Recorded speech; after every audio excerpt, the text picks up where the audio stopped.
So, dito sa aming code, dito na makita yung age. Makita mo na age dito sa frame.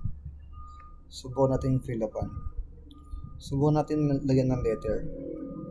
AS, first name, Andre, Bartolome. Email, mula na tayo sa email. Course, BSIT, year, 2C. Insert natin. Error. Bakit? Kasi hindi number natin nilagay. Dapat integers lang.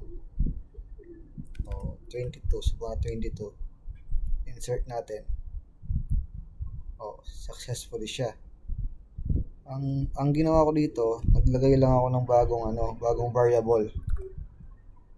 Pinangalan ko siyang text ID yata. Yan. Tingnan natin. Ito siya. Ayan, text ID.